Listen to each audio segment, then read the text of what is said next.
Hello guys! Welcome sa aking YouTube channel. Ngayon ay manonood tayo ng lulutuin kong sinigang sa lemon na pampano. Yan, ready na yung ating kamatis, luya at sibuyas. At pwede na nating ilagay.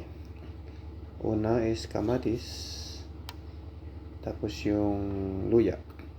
Para yung luya ay lumabas yung kanyang lasa. Gamot din kasi yan guys, lalo dito sa amin is malamig. Ayan, kumukulo na guys. Antayin natin hanggang madurog yung kamatis. Tapos yan naman yung ating fish. Fresh na fresh pa siya guys, kahit frozen. Medyo matigas pa siya dyan, kaya magandang hiwain. Kita nyo naman guys, oh. Pati yung laman loob kinuha ko. Masarap din. Malinis yung laman loob niya. Yung hasang lang tinapon ko. Ayan, nilagay ko na. Pakulaan muna natin ng husto para lutong-luto siya.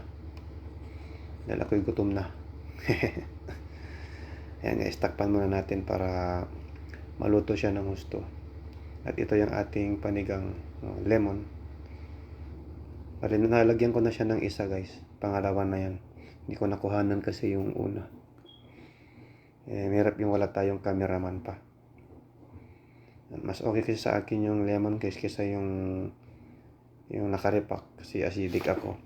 Pag yung nakarepak ang ginagamit ko is sinusumpong ko ako ng aking acid. Kaya yan lagi ginagamit ko. Lemon. Siyempre natural yan. Organic. At para sa akin, mas masarap siyang pangsigang, yung lemon. At ayan, ilagay din natin yung ating sili. Wala tayong siling panigang guys, kaya ang pinrepare ko is yung bell pepper. Pero pula siya. Yan, lagay ko na.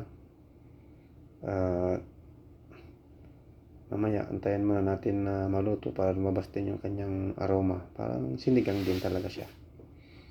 Parang panigang din na sili, kako sana. Yan, tikman ko muna kung sakto na yung lasa. Wow, sarap guys. Sarap, saktong-sakto sa negative na temperature namin dito. Yan, lutuin muna natin konti. At mamaya guys ay kakain na tayo. Dahil gutom na ako. Sakto yan sa kasama ko kasi masama pakiramdam. Nangangatila langunan kaya dinamihan ko ng luya. At gumaling ng kanyang masamang pakiramdam. Yan guys, kain na tayo. At salamat sa mga sa panonood nyo. And see you sa aking next live. Bye bye.